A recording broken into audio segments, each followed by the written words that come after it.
Yes, Michael, consumer prices have risen to their highest levels in over 30 years. While economic officials assure us that the climb is temporary, the trickle-down effect of rising gas and grocery prices will affect everything. But how did we get here? Most investors point to the pandemic, which has put the brakes on an already unpredictable economy. So much so that the stock market fell after an 8-day winning streak on Tuesday. Investors say the economy is recovering from the pandemic so rapidly that it is overheating. And now, Wall Street's biggest fear isn't COVID, but rather inflation. Thanks, Christine. Big news for the UNT Eagles because for the very first time in UNT history, spring enrollment is over 40,000 students. That's 40,806 students to be exact. UNT has accepted more than 39 new graduate students and over 62% more first-time college students than last spring. Those are some big numbers that marks a 6% increase from last spring. Despite the pandemic, UNT is ahead of the game nationwide, continuing to keep diverse enrollment rates higher than ever while still ensuring health and safety. Let's continue those safety precautions to keep those rates up. Back to you guys at the desk. Are you struggling with slow internet? Well, then you better speed over to the Texas Education Agency's website because today is the deadline to receive free high-speed internet services. This is a new program throughout Texas. Spectrum and AT&T are distributing high-speed internet services to homes of students and families in need. Since federal funding is funding, the program service is completely free of charge. If you would like more information and want to apply, you can do so at tconnecttexas.com. A scientific breakthrough has made it into the light. The world's first malaria vaccine has been endorsed by the World Health Organization. According to the WHO, the vaccine should be given to children in Africa. The organization hopes to limit the spread of the disease. Africa's director said that the vaccine offers a glimmer of hope for the continent, which shoulders the heaviest burden of the disease. Tomorrow is the big day. If you're a registered voter but you didn't get to participate in early voting, then go ahead and cash in your ballot in the Texas primary election on Tuesday. But before you do, be sure to go on Denton County's website to see your polling location depending on the primary you vote for. These locations open from 7 a.m. to 7 p.m. And there is a voter ID requirement like a valid voter registration certificate, a birth certificate, driver's license, or personal ID. With that in mind, go ahead and prepare to vote on the elections for March 1st. And speaking of elections, be sure not to miss NTTV's nightly election show tomorrow at 7 p.m. Back to you guys at the desk. A Texan federal judge is blocking the state's new 6-week abortion ban. Some may see this as a challenge to Roe v. Wade. U.S. District Judge Robert Pittman is allowing abortions after noting fetal cardiac activity. That usually starts around 6 weeks, which is too early for most women to know when they're pregnant. In addition, cases of rape and incest is no exception. Texas abortion clinics say the procedures will resume for now. The state attorney general's office claims it will appeal and is likely to win in higher courts.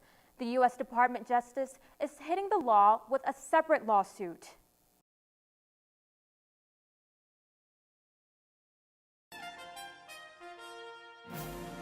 While Denton students are excited to be back in the classroom, they also worry about not showing up on time due to late buses. But there's a reason these buses have been late. I had the chance to speak to some UNT students. Let's see how the pandemic is affecting public transportation. Caitlin Youngblood wakes up, gets ready, and is out the door on class days, only to find herself at the bus stop, waiting, and waiting. The thing about me is I always like to be early just in case something might happen. Youngblood is not alone. Sophomore Emily Cruz says a late bus makes students like her look bad in front of their professors. I understand when the bus is a few minutes late, but when it's 20 minutes late, there's no reason for that to happen. But that very reason is the shortage of bus drivers, an issue that has gotten even worse since the pandemic. DCTA is actively seeking bus drivers, yet it is difficult to find new hires because drivers need to work overtime due to shortage. DCTA's Melinda Bartram says they are doing what they can for the betterment of Denton public transportation, which includes running a new kind of service. To address the driver shortage, DCTA chose to reduce the frequency on a few of the specific routes that we run, and those routes are number 4, 21, and 22. Yet buses still arrive late, and students are left waiting with uncertainty. Whenever I look around campus, I see all these students waiting in the heat for the bus, and you don't know how long they've been waiting there. It would make my life a lot easier if the buses were always on time. Just sit here and wait like I'm wasting valuable study time. And I wish that they would show up on time. Chanel Young, NTTV. It's been 7 months since Governor Greg Abbott opened Texas 100%, and art students at the University of North Texas are going full swing. Unlike last year, students can finally display and admire each other's artwork in person at full capacity, along with having easy access to the tools they need. While the executive order may seem like a win for students, faculty members like Ann Howington struggle to adjust. When classes started and I would walk out of the office and the hallway would be packed with students, I felt a little anxious because we didn't know who was vaccinated and who wasn't. There were some people not wearing masks. It's possible Howington will never know who's vaccinated, especially because of Abbott's executive order to lift requirements of proof of vaccinations. On top of that, mask mandates have also been lifted.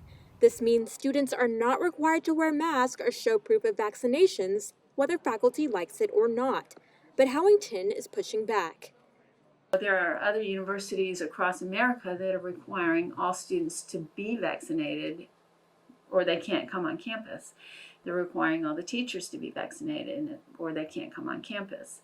But in Texas, we're not doing that. So I think it would be wonderful if we were doing the same thing. Other faculty members like David Klein are determined to urge Abbott to consider stricter policies. I wish they could go stronger.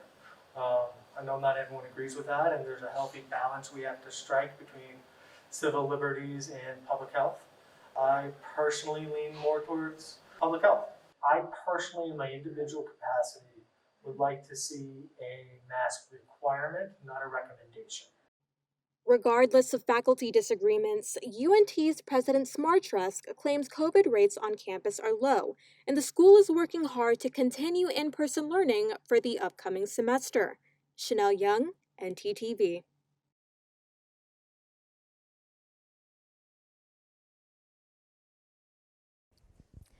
This may be Denton on a dime, but that does not mean we won't visit other areas. If you're looking for something to do in this wonderful weather, Clyde Warren Park might be your next stop. The park offers a number of activities for everyone to enjoy with a sense of calmness in the busy concrete jungle of downtown Dallas. Flowers are blooming and people are headed to Clyde Warren Park. It is a natural park in the heart of Dallas, Texas, bridging uptown and downtown since 2012. Clyde Warren Park is a 5.2-acre park built right above the Woodall-Rogers Freeway. The park is one of the most popular destinations in downtown Dallas, welcoming more than 1 million guests per year. The park is made for everyone to enjoy. Spot people relaxing, hosting picnics with friends and family, and also playing many games and a whole lot more. The park offers activities and events for everyone to enjoy with a sense of calmness in the busy city. There's a children's play area as well as a very fun dog park, restaurant, botanical garden, and affordable food trucks. The park offers free fitness classes, concerts, and many more family events all year round. It is no wonder many people find this park to be so special. I really like to come to Clyde Warren Park because it's an amazing spot to bring friends and family members, especially when you just want to catch up or grab a bite. There's a lot of free activities. I would definitely recommend this place to friends. This park makes you feel great. I mean, it's cool seeing everybody out here and enjoying the nice weather and, just having fun. The last year's been pretty hectic, so to see people outside and enjoying it's pretty cool. I would definitely recommend this to everybody. So next time you're in Dallas, be sure to stop by and enjoy the wonderful spring weather. Back to y'all at the desk.